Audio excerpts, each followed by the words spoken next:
my fiancée, looked me in the eye and said if you really loved me, you'd give my parents shares of your company, then threatened to leave when I refused. So I said, no need, I'll leave first. I'm 33 male, and honestly, I'm proud of what I've accomplished. My tech consulting firm isn't Google or Amazon, but it's mine. I started it with no outside help, no rich relatives, no magical investments, just me, my laptop, and way too many sleepless nights. I sacrificed a lot to make it work. Skipped vacations, ate ramen for dinner when I couldn't afford takeout, and kissed any kind of work-life balance goodbye. So yeah, I'm pretty attached to what I've built. About a year ago, I met Jenna, 29 female. At first, she seemed like the perfect match. She was ambitious, confident, and had this magnetic energy that drew people in. She knew how to dress, talk, and charm a room in ways that I'll admit I could never pull off. We started dating, and things were great for a while. I thought I'd finally found someone who understood my hustle. Fast forward a year, and we were engaged. The proposal was nothing flashy, just us, a nice dinner and a quiet moment where I asked her to marry me. She said yes, and for a while I thought I was on cloud nine. Planning the wedding wasn't exactly my thing, but Jenna took the reins like a pro. Venues, dresses, catering, she had it all under control, and I was just happy to go along with it, or at least I thought I was. One night, about 3 months before the big day, we were sitting at the kitchen table. Jenna had her laptop open, scrolling through Pinterest boards of flower arrangements or something. I was half paying attention, sipping my coffee, and pretending to care about the difference between peonies and roses. Then, out of nowhere, she hit me with it. "Babe," she said in that tone that meant she wanted something. "We need to talk about my parents." I raised an eyebrow. "Okay, what about them?" She smiled, all sweet and casual.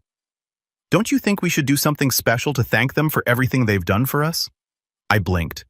"Didn't we just take them on that weekend trip to Napa? And I bought your dad that expensive watch he wanted. What else are you thinking?" She set her laptop down and leaned across the table like she was about to share a brilliant idea. "I was thinking maybe you could give them a stake in your business." For a second, I thought I'd misheard her. "Wait, what?" "A small stake," she clarified, as if that made it any better. "Just as a gesture of gratitude. They've always wanted to be part of something successful, and this would mean so much to them." I stared at her, trying to process the sheer audacity of what she just said. "You want me to give your parents a share of my company as a gift?" "Yes," she said, smiling like this was a totally normal thing to ask. "It's a sign of trust and respect. They've done so much for me. This would show that you appreciate them too." I couldn't believe it. I actually laughed, thinking she had to be joking. "Jenna, I built this company from nothing. Your parents had no part in it. Why would I give them a share?" Her smile faltered, and she gave me this look like I was being unreasonable. "Because they're family. My family is going to be your family soon. This isn't just about business. It's about building connections and showing that you value them." I put down my coffee, suddenly wide awake. "Jenna, I don't think you understand how businesses work. Giving someone a stake in my company isn't a casual thing. It's not like handing out party favors. This is my livelihood." She sighed, like I was the one being difficult. "You're overthinking it. It's just a symbolic gesture. They're not going to take over or anything?" I rubbed my temples, trying to stay calm. "Jenna, this isn't symbolic, it's legal. Your parents didn't help me build this company, and they didn't invest in it. Why would I hand them part of it?" Her tone shifted, then becoming sharper. "Because they're my parents. Aaron, without them, I wouldn't even be here. Don't you think they deserve something in return?" I couldn't believe what I was hearing. "They deserve respect, sure, but respect doesn't mean giving away something I've worked my ass off for." The conversation ended there for the night at least. But as I lay in bed later staring at the ceiling, I couldn't shake the feeling that this was just the beginning of something bigger. Jenna's request wasn't just weird, it was entitled, and the fact that she thought it was reasonable, that was a massive red flag. Looking back, I should have seen it coming. Jenna had always been a little extravagant. She grew up in a family where money wasn't exactly tight, and she had this habit of expecting the best without questioning where it came from. I'd always thought it was harmless, but now, it felt like she was treating my business, my life's work, as some kind of bargaining chip. The day after Jenna's little suggestion, I woke up hoping she'd slept it off. Maybe she'd had a momentary lapse in judgment. People say dumb things when they're caught up in emotions, right? I figured she'd realize how absurd the idea was, and we'd move on. I couldn't have been more wrong. That morning, I made us coffee like usual, and for a minute, everything felt normal. She kissed me on the cheek, thanked me for the coffee, and started scrolling on her phone while I read emails on my laptop. I actually thought maybe I overreacted. Maybe she'll let it go. But then, like clockwork, she brought it up again. Babe, she said, putting down her phone. I was thinking more about what we talked about last night. My stomach dropped. What we talked about last night could only mean one thing. Jenna. I started already exhausted. We don't need to rehash this. I thought we were done with that conversation. She gave me this practiced smile, the kind she usually saved for convincing me to go to overpriced brunch spots. I just think you're not seeing the bigger picture here. This isn't about the money or control. It's about showing my parents that you value them as much as I do. I closed my laptop, realizing I wasn't getting out of this conversation. Jenna, I respect your parents. I really do. But giving them a stake in my company isn't a bigger picture. It's a legal and financial nightmare. I leaned back in my chair, trying to stay calm. Once someone owns a stake in a business, it's theirs. It doesn't matter if they're involved or not. And no offense, but your parents don't know the first thing about running a tech company. She waved her hand dismissively. They don't need to know. It's not about running anything. It's about them feeling appreciated. I stared at her, trying to figure out if she was serious. She was dead serious. The rest of the day, the conversation replayed in my head. I couldn't focus on work because I kept thinking, is this what the rest of my life is going to be like? Constant guilt trips over unreasonable demands. That night, it got worse. We were sitting on this couch watching TV. Suddenly, she turned to me and said, "You know, if my parents had a stake in the company, it could really benefit you too." I hit pause on the show. "What are you talking about now?" "They're really well connected," she said, flipping her hair like she was pitching me a business deal. "My dad knows tons of people in real estate, and my mom's in a few women's entrepreneur groups. They could help bring in more clients." I rubbed my temples. "Jenna, my business doesn't need your parents' help. I've been growing it just fine without them." "But think about the potential," she said, her voice getting more excited. "With their connections, you could scale faster. This isn't just for them, it's for us, for our future." And there it was. She'd shifted tactics. The demand wasn't just about pleasing her parents anymore, now it was about our future. "Jenna," I said slowly, "if this is about our future, then you should be supporting the business I've already built, not trying to hand pieces of it to your parents." She frowned, clearly not liking where this was going. "I am supporting you. I just think you're being short-sighted. My parents are excited about us getting married, and this would make them feel like they're part of something meaningful." It wasn't excitement, it was entitlement, plain and simple. But I didn't want to blow up at her, not yet anyway. "Look," I said, "I respect that your parents are important to you, but that's crossing a line." Her frown deepened, and for the first time I saw something in her expression that made me uneasy. She wasn't just upset, she was calculating. The next day, things took a turn I didn't see coming. Jenna had apparently decided to recruit backup. Her mom called me while I was at work. "Hi, Aaron," her mom said in this overly cheerful voice that immediately put me on edge. "I just wanted to thank you for being so thoughtful about including us in the business. Jenna mentioned your idea, and we're so touched." I nearly dropped my phone. Excuse me." "Don't be modest," she said with a laugh. "Jenna told us you're thinking about giving us a stake in your company as a wedding gift. It's such a generous gesture. You're truly part of the family already." I was so stunned I couldn't even speak for a second. Then I managed to stammer, "I think there's been a misunderstanding. I never agreed to anything like that." Her tone shifted instantly. "Oh, well, that's not what Jenna said."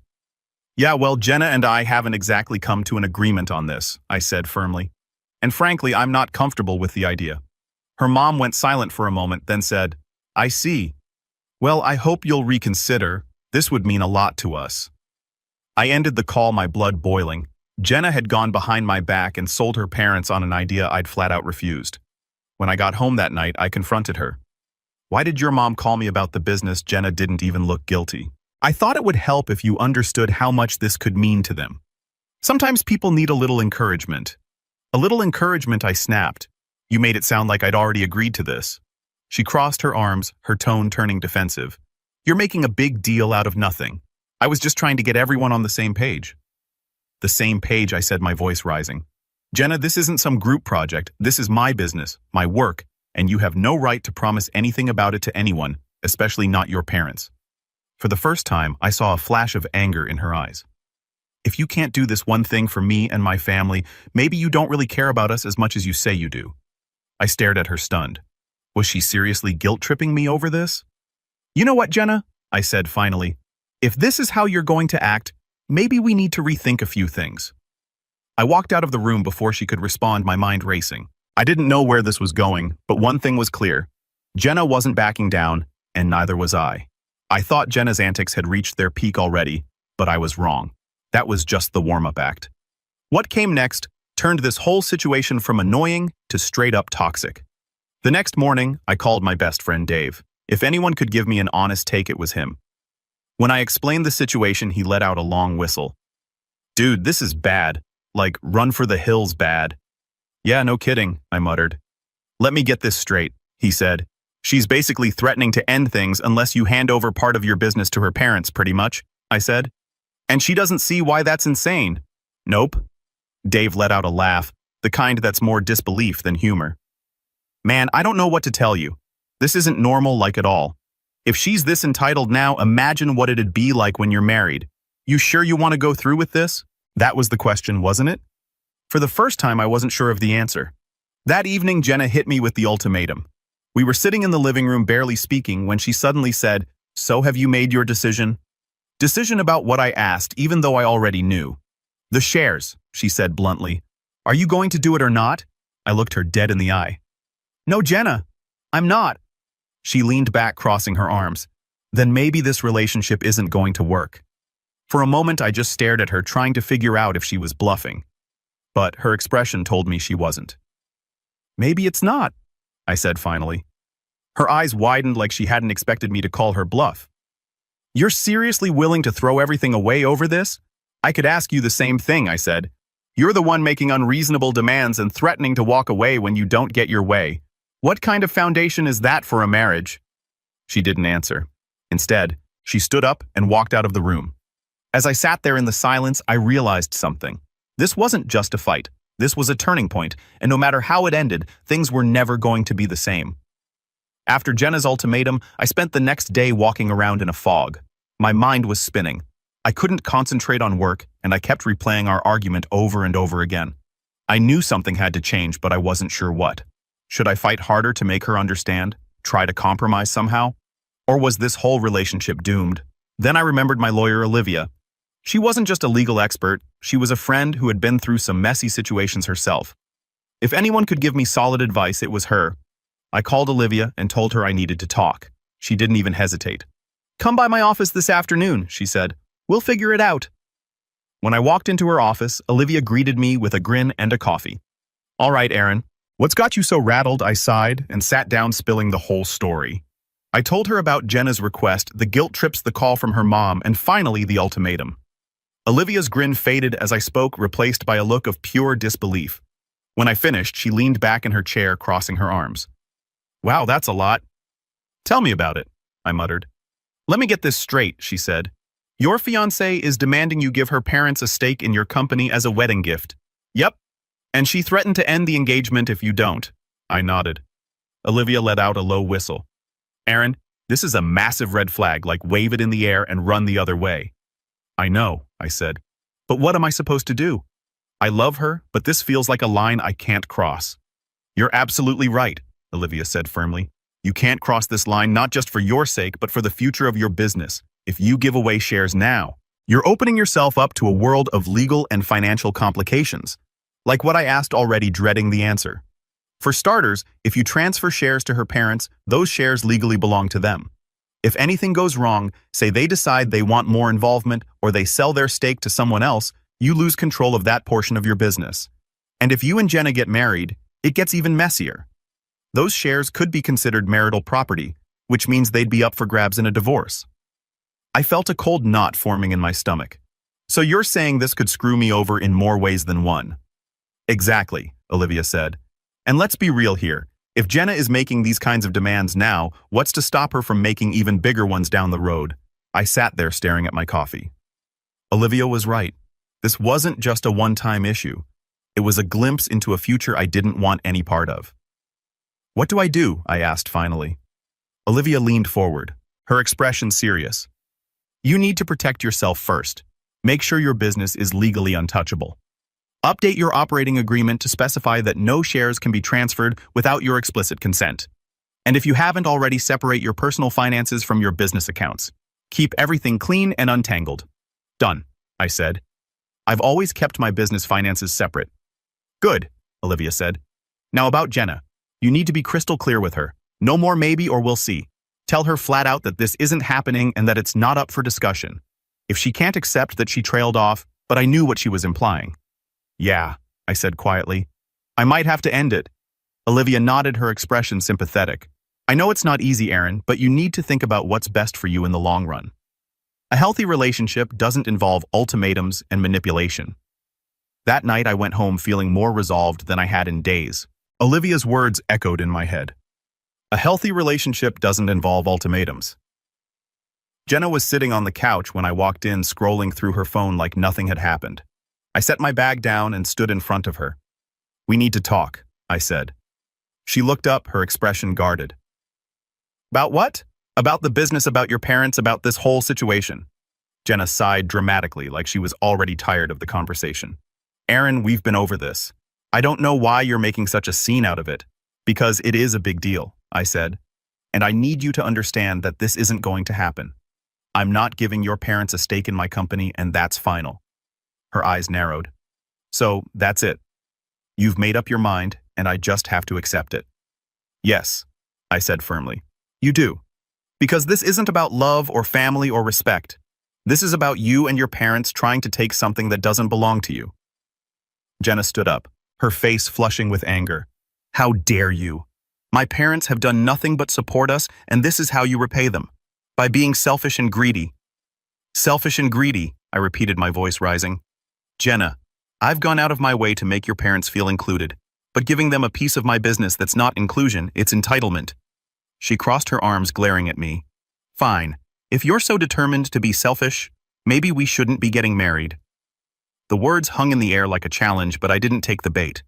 Instead, I looked her in the eye and said, that's what I've already decided. For a moment, Jenna just stared at me, stunned. She clearly hadn't expected me to stand my ground. The next morning, I called Olivia again and updated her on what had happened. You did the right thing, she said, but be prepared for more fallout. If Jenna's this entitled now, she's not going to back down without a fight. Olivia wasn't wrong. Over the next few days, Jenna made it her mission to convince me I was the bad guy. She accused me of being cold, unloving, and ungrateful. She even tried to get some of our mutual friends on her side, but thankfully most of them saw through her nonsense.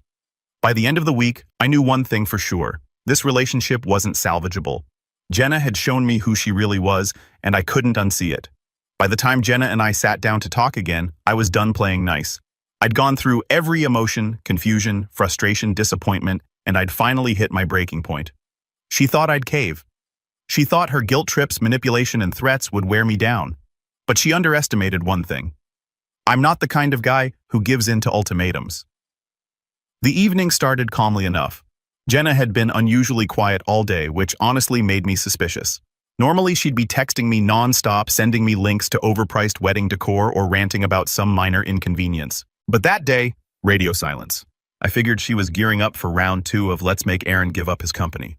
Sure enough, as soon as we finished dinner, she turned to me and said, So have you thought any more about what we talked about? I put my fork down and looked her straight in the eye.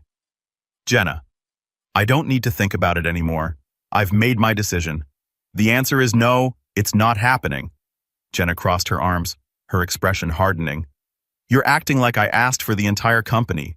It's just a small stake, a token of appreciation. You're making it into this huge dramatic thing. Because it is a huge dramatic thing, I shot back. Once I give up shares, I lose control over that part of my business. Your parents could sell their stake metal in decisions, or worse. And if we get married, those shares could end up tangled in a divorce settlement. This isn't just about appreciation, it's about protecting what I've worked my ass off to build. Her lips pressed into a thin line. If you're so worried about protecting your precious business, maybe you shouldn't be getting married at all. The room went silent for a moment. We just stared at each other, the tension so thick you could cut it with a knife. You know what, Jenna, I said? Finally, my voice calm but firm. Maybe you're right. Maybe I shouldn't be getting married to you. She glared at me, her chest rising and falling as she struggled to find something to say. Finally, she hissed, You'll regret this. My parents will think you're a greedy ungrateful, and so will everyone else. I laughed bitterly. Go ahead and tell them. Hell, tell the whole world. I've got nothing to hide. But don't forget, I've got the receipts. Every text, every conversation, every little attempt to guilt trip me into this. You really want to play that game? Her face went pale, and for the first time she looked genuinely rattled. You recorded me. I didn't plan to, I said. But after that call with your mom, I figured I needed to protect myself. So yeah, I've got evidence. And if you try to spin this story, I won't hesitate to set the record straight. She opened her mouth to argue, but closed it again, clearly realizing she was backed into a corner. Without another word, she grabbed her purse and stormed out of the house. The next few days were chaotic. Jenna called me multiple times, alternating between angry rants and tearful pleas. At first I ignored her, but eventually I picked up one of her calls, figuring I might as well hear her out. Aaron, she said, her voice trembling. I'm sorry. I was under a lot of pressure from my parents. They've been pushing me to make sure our marriage is secure, and I guess I let that get to me. That's not an excuse, Jenna, I said bluntly. You didn't just let your parents pressure you. You tried to pressure me. You didn't care how it made me feel, and you didn't stop to think about the consequences. I know, she said, sniffling, but I didn't mean to hurt you. I love you. I just wanted to make my family happy. If you loved me, I said, my voice steady, you wouldn't have tried to manipulate me into doing something that goes against everything I've worked for. Love isn't about making someone sacrifice their dreams to appease your parents. She started crying again, but I didn't stick around to listen. I hung up and blocked her number. In the days that followed, Jenna tried every tactic she could think of. She called my parents my friends, even a few of my business contacts, trying to paint me as the villain. The first wave of fallout came from Jenna's parents. Unsurprisingly, they weren't happy. I'd blocked Jenna on my phone, but her parents managed to get through. The first call came from her mom, who I swear should have been a politician with the way she could spin things. Hi, Aaron, she started in this overly sweet tone. I just wanted to touch base and clear up any misunderstandings. I'm sure Jenna didn't mean to upset you. I didn't even try to play along. There's no misunderstanding, Mrs. Carter. Jenna tried to pressure me into giving you and your husband a stake in my business, and when I said no, she threatened to end the engagement. That's pretty clear. There was a pause, and then she said, well, maybe she just didn't explain it properly. You know how passionate she can get. She only wanted to include us because we care so much about her future and yours. I almost laughed. Mrs. Carter, with all due respect, this isn't about passion or care. I'm not giving away something I built from the ground up, and I'm not going to let anyone bully me into it. Her tone shifted, becoming colder. Aaron, I think you're being very short-sighted. Family is about compromise. If you can't understand that maybe Jenna was right to reconsider this relationship, maybe she was, I said, my voice steady. Goodbye, Mrs. Carter. I hung up before she could respond and immediately blocked her number too. The second wave came from mutual friends. Jenna wasted no time spinning her version of events to anyone who would listen. According to her, I was a control freak who didn't value family and refused to share the success I supposedly owed to others. It didn't take long for some of those friends to start reaching out to me wanting to know my side of the story. One friend, Emily, texted me, Hey Aaron, I heard some things from Jenna and I just want to understand what's going on. Did you really call off the engagement because she wanted to involve her parents in your business? I sighed and decided to nip this in the bud. I texted back Emily, Here's the short version. Jenna demanded I give her parents a stake in my company as a wedding gift. When I refused, she threatened to end the engagement. I wasn't about to be manipulated like that, so I walked away. I have proof if you want to see it, to her credit. Emily replied quickly, Wow, that's not the version I heard. Thanks for explaining. I'm sorry you're dealing with this. That was the pattern with most people. They'd reach out after hearing Jenna's twisted narrative, but once I shared my side and sometimes a screenshot or two, they realized the truth. A few people stayed neutral, which was fine with me, but most were supportive. And Jenna, she was losing allies fast. The third wave was Jenna herself. After her attempts to rally support fell flat, she shifted tactics. Suddenly, I was getting emails and voicemails full of apologies and sob stories. Aaron, I'm so sorry. One voicemail began, her voice trembling like she was on the verge of tears. I let my parents get into my head, and I pushed you too far. Please, can we just talk? I love you, and I don't want to lose you. I deleted the voicemail without replying. Love? Was that what she called trying to manipulate me into giving away a piece of my company? If this was love, I wanted no part of it. Another email came a few days later. This one more desperate. Aaron, please, I made a mistake. I was under so much pressure and I wasn't thinking straight. Can't we work this out? I miss you. It was tempting to respond just to tell her how ridiculous she sounded, but I didn't. I knew engaging with her would only give her more fuel. Instead, I forwarded the emails to Olivia, my lawyer, and asked if I needed to take any further action. Olivia assured me that as long as Jenna wasn't harassing me or trying to interfere with my business, I was fine to ignore her. By the end of the first week, things started to quiet down. The calls and messages stopped, and I didn't hear from Jenna or her parents again. I thought maybe I'd finally turned a corner, until one of my employees brought something to my attention. "Hey Aaron," she said, pulling me aside after a team meeting. "I don't know if you've seen this, but there's a post about you on Facebook. It's from someone named Jenna Carter. She's saying some pretty harsh stuff." My stomach sank. "What kind of stuff?" She hesitated. "She's calling you controlling and greedy, and she's saying you abandoned her right before the wedding because you didn't want to share your success with her family." I took a deep breath and nodded. "Thanks for letting me know. I'll take care of it." When I looked up the post later, it was exactly what I expected. Jenna had written a long, dramatic rant about how I'd betrayed her and refused to compromise for the sake of our relationship. The comments were a mixed bag. Some people sympathized with her, while others questioned her version of events. I didn't respond to the post directly, but I made sure to save screenshots. Then I called Olivia again. "This is exactly why I told you to document everything she said. If she tries to escalate this further, we'll be ready." Thankfully, it didn't come to that. The post eventually fizzled out, and most people seemed to move on. Jenna, however, wasn't so lucky. Her attempts to smear me only made her look petty, and it wasn't long before the truth caught up to her. Mutual friends who had initially taken her side started reaching out to apologize, saying they'd heard the full story and couldn't believe how far she'd gone. Looking back, I realized I dodged a massive bullet. I stood my ground, protected what I'd built, and walked away with my dignity intact. And Jenna? Well, I'm sure she's still out there somewhere, trying to spin her sob story to anyone who will listen. But that's not my problem anymore. As far as I'm concerned, I made the right choice. My business is mine, my boundaries are intact, and my future is looking a hell of a lot brighter without her in it.